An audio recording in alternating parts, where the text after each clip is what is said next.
J'ai répondu favorablement à votre demande et j'ai travaillé en lien avec vous pour la constitution d'une commune nouvelle qui est un moment important dans la vie communale à plus d'un titre. Une commune nouvelle, c'est d'abord une solidarité qui s'affirme. Et si vous en êtes arrivé au terme de ce processus, c'est parce qu'entre vos communes, il y a des habitudes de vie, des habitudes de travail. Et ce qu'il faut retenir de la loi actuelle sur les communes nouvelles, c'est que ce n'est pas le gouvernement qui a porté cette loi. Ce n'est pas une loi à l'initiative du gouvernement. C'est une loi dont le porteur est l'ancien président de l'Association des maires de France. Les anciennes communes ne disparaissent pas, mais une commune nouvelle, ça permet également de faire des économies d'échelle, c'est-à-dire de mutualiser vos moyens pour vous permettre d'avoir une force de frappe plus importante. Moi, c'est ce que les différents élus des communes nouvelles dont j'ai accompagné la création m'ont dit. Je peux vous le dire, et les élus m'ont toujours témoigné ce renforcement de la capacité d'action.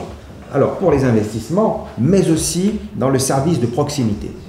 On rend un meilleur service de proximité si on est plus fort. Et la commune, c'est la cellule de base de la démocratie. Les élus municipaux, vous êtes le premier échelon de la démocratie, vous êtes la cellule de proximité. Et les élus de proximité. Donc, de ce côté-là, vous marquez un point également.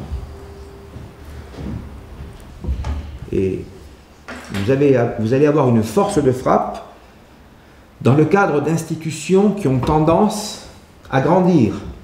Vous voyez, les régions grandissent, les intercommunalités grandissent. Mais vous savez, quand vous êtes une commune nouvelle, donc que vous avez une force de frappe plus importante, eh bien, parmi vos partenaires, et ça c'est une réalité, c'est pas une réalité juridique, c'est une réalité de la vie de tous les jours, vous êtes regardé avec un autre regard, parce que vous êtes une commune plus importante, vous avez réussi ce regroupement, c'est positif.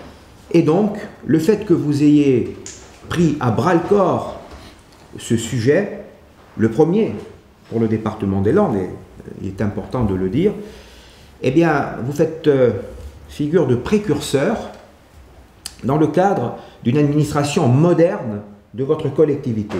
Cette administration moderne, c'est la mutualisation pour augmenter votre capacité d'action. Et comme je le disais, une commune nouvelle, ce n'est pas une fusion par absorption, c'est vraiment un mariage. Une charte, c'est un document de gouvernance, c'est un document que je qualifierais de politique. C'est là que vous allez prévoir votre vie commune, vous allez la formaliser. Pour moi, c'est le document le plus important.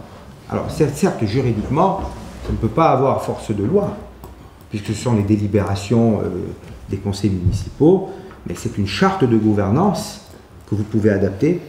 C'est un document qui n'est pas figé et qui vous appartient de faire vivre. Mais tous les engagements sont là. Et même si juridiquement elle n'est pas contraignante, moi je pense que dans une démocratie, eh bien, les engagements moraux, les engagements politiques sont très importants parce qu'ils reçoivent à un moment donné et régulièrement la sanction du suffrage universel. Donc c'est en cela qu'elle est très importante. Mais il y a quand même un avantage pour cette commune nouvelle, c'est qu'elle sera éligible pendant au moins 3 ans à la dotation d'équipement des territoires ruraux. C'est quand même un fonds qui est alloué par l'État d'environ 9 millions d'euros par an dans le département des Landes, ce qui n'est pas négligeable. Il va permettre d'accompagner les projets communaux. Et c'est un fonds qui n'est pas un fonds technocratique, je dirais. On a vraiment l'habitude d'instruire ces dossiers qui permettent de financer tout ce qui est bâtiment communal, école, crèche, etc. Tous les bâtiments communaux et les équipements communaux en général, comme la voirie. Et vous en étiez privé. Et je pense que c'est important que vous puissiez bénéficier de ce fonds et vous pourrez en bénéficier de droit. C'est-à-dire qu'en tant que commune nouvelle, l'État sera obligé, si vous en faites la demande, de vous attribuer de la dotation d'équipement des territoires ruraux. Et sachez que dans les Landes, sur 331 communes, il y en a 3 ou 4 qui ne sont pas éligibles à la DETR, dont la vôtre. Voilà. Donc, je pense qu'il y a cet aspect aussi qu'il faut prendre en compte. Oui, oui. Donc il peut y avoir de gros projets.